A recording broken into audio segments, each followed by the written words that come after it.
नमस्कार, मैं हूं तनु और आप देख रहे हैं नेशन कीपर। इस वक्त हम लोग जोशीमठ में पहुंच चुके हैं। ये तस्वीरें आपको मैं दिखाऊंगी। ये वही घर हैं जिनको तोड़ने की बात चल रही है। इन घरों में दरारें देखने को मिलेगी। यहाँ से कुछ दूरी पर आप लोग जाएंगे तो 500 से 600 घर ऐसे हैं जिन घरों में रेड क्रॉस लगाया गया है। रेड क्रॉस लगाने की मुख्य वजह यह है कि इन घरों में दरारें ज़्यादा है और इसमें जो जनता है वो नहीं रह सकती, इसलिए सरकार ने तुरंत उन्हें उसे खाली करने का आदेश दिया है और रेड क्रॉस लगा दिया है ताकि उन घरों की पहचान हो सके।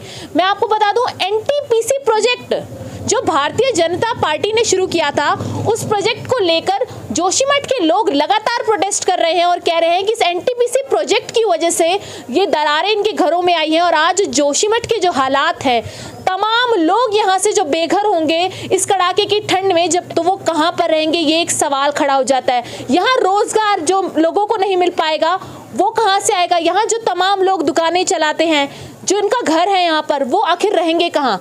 उत्तराखंड के सीएम की बात सुनिए जरा, वो क्या कहते हैं। वो कहते हैं कि 1.5 लाख रुपए दिए जाएंगे 50,000 घरों से शिफ्ट होने के लिए और 1 लाख रुपए उन्हें घर छोड़ने के लिए। मैं उनसे पूछती हूँ कि कौन सी ऐसी जमीन है जो 1 लाख रुपए में आ जाती है? क्या कोई जमीन है? क्या वो अपने घर में जहाँ रहते हैं वहाँ 1 लाख रुपए में अपना आवास बना सकते हैं, अपना आशियाना बना सकते हैं? ये वो लोग हैं जो 20-20, 50-50 लाख रुपए खर्च कर इन घरों में रहते हैं, घरों को बनाते हैं, अपने आशियाने को बनाते हैं, यहाँ रोजगार पैदा करते हैं। और रोजगार इन लोगों का जब जाने लगता है तब क्या सरकार सो रही होती है? जोशीमठ में जो हालात है, क्या सरकार को नहीं पता था कि एनटीपीसी प्रोजेक्ट की वजह से इन घरों में दरारें आनी शुरू हो गई हैं? दरारें इतनी बढ़ चुकी हैं कि घरों को खाली करना बेहद अहम हो चुका है। इसकी कई वजह बताई जा रही है। सबसे बड़ी वजह जो बताई जा रही है वो कह रहे हैं कि पहाड़ों का कटाव है। देखिए, जो रास्ते बनाए जा रहे हैं उत्तराखंड में 4 धाम को जाने के लिए, उन रास्तों को बनाने में पहाड़ों का कटाव किया जा रहा है, जिसकी वजह से इन पहाड़ों में कंपन पैदा होती है और कंपन पैदा होने की वजह से लगातार जो है पहाड़ों में ड्रिलिंग का काम किया जाता है बड़ी बड़ी मशीनों से। उससे जो कंपन पैदा होती है उससे पहाड़ कमजोर हो जाते हैं और घरों में दरारें देखने को मिलती हैं। और भी कई मुख्य वजह बताई जा रही है। दूसरी वजह बताई जा रही है कि सड़क बनाने में जो मलबा इस्तेमाल होता है, लोग उस मलबे को नदी में फेंक देते हैं सीधे। पहले भी एनजीटी ने आदेश दिया था कि इन मलबों को, सड़कों में जो इस्तेमाल होने वाले मलबे हैं, उन्हें नदियों में ना फेंका जाए। नदियों में फेंकने की वजह से नदी अपना रास्ता बदल लेती है और भूमि कटने लगती है और फिर घरों में जो है दरारें आने लगती है।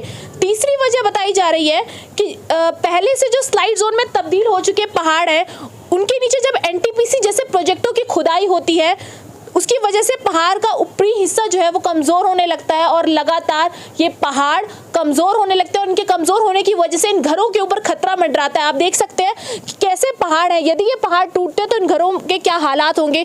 बावजूद इसके उन्होंने बार बार सरकार को चेताया कि इस एनटीपीसी जैसे प्रोजेक्टों की खुदाई ना करे, लेकिन सरकार ने उनकी एक ना सुनी। केंद्र में बैठी सरकार यानी भारतीय जनता पार्टी के नरेंद्र मोदी के ड्रीम प्रोजेक्ट को पूरे करने के लिए पूरी भारतीय जनता पार्टी जिद्दोजहद से लगी है। लेकिन जोशीमठ में जो हालात लोगों के बने हुए हैं, उन हालातों पर सरकार नहीं सोचती। देखिए, बार बार सरकार को चेताया गया था लोगों की ओर से, लेकिन सरकार ने नजरअंदाजी की। और जोशीमठ जैसे बड़े उदाहरण आप लोगों के सामने है। सिर्फ बात जोशीमठ की ही क्यों करें, और भी कई ऐसी जगह है उत्तराखंड में जहां पर दरारें देखने को मिल सकती हैं। लोग यहाँ के अंदेशा लगा रहे हैं कि और भी कई ऐसी जगह है उत्तराखंड में जहां पर इस तरीके के हालात आगे देखने को मिल सकते हैं।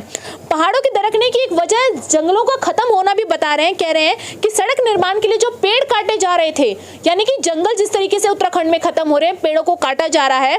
पहले से पलायन की मार जो है उत्तराखंड पहले से झेल रहा था। जंगल और खेत काफी समस्या में खत्म हो चुके थे, लेकिन बावजूद इसके विकास के नाम पर सिर्फ यहाँ होटल और ढाबे खोल दिए गए हैं, जिसकी वजह से पेड़ खूब काटे जा रहे हैं। होटल ढाबे की कंस्ट्रक्शन के लिए यहाँ पर पेड़ काटे जाते हैं और पूरे जंगल के जंगल खत्म हो रहे हैं और पहाड़ इससे दरक जाते हैं।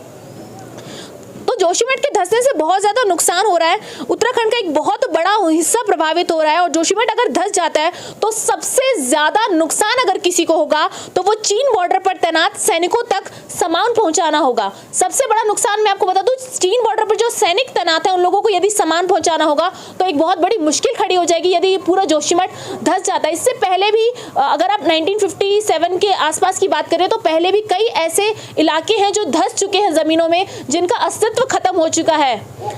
देखिए, मुख्य मार्ग जोशीमठ के जरिए पहुंचता है और दूसरा नुकसान जो सैकड़ों गांव की मुख्य धारा जो है वो कट जाएगी, लोगों को मदद पहुंचना मुश्किल हो जाएगा और बद्रीनाथ धाम का जो मुख्य मार्ग है वो भी पूरी तरह खत्म हो जाएगा। दूसरा, ये चौथी बात मैं आपको बता दूं, ये टूरिस्ट प्लेस है, यहाँ पर टूरिस्ट घूमने फिरने आते हैं। जिस तरीके से यहाँ हालात बने हुए हैं, टूरिस्ट इस वक्त नहीं आ रहे। जोशीमठ का मुद्दा जो गरमाया हुआ है, उसके बाद यहाँ पर टूरिस्ट आ नहीं रहे, जिसकी वजह से रोजगार में भी लोगों के यहाँ मंदी आ गई है। कुछ लोगों से बातचीत हमने की, आप आगे देखिए वीडियो में, उनसे बातचीत के दौरान ये पता चल पाया कि रोजगार कहाँ से लाएंगे वो लोग, आखिर इतनी कड़ाके की ठंड में वो घर कहाँ से लाएंगे। और वो गरीब लोग जो पूरी जिंदगी की मेहनत करके पैसे जुटाते हैं और 20 लाख 30 लाख रुपए के घर बनाते हैं, उनको यदि सरकार 1.5 लाख रुपए देने की बात करती है, तो क्या सरकार की तरफ से ये सही फैसला लिया गया है?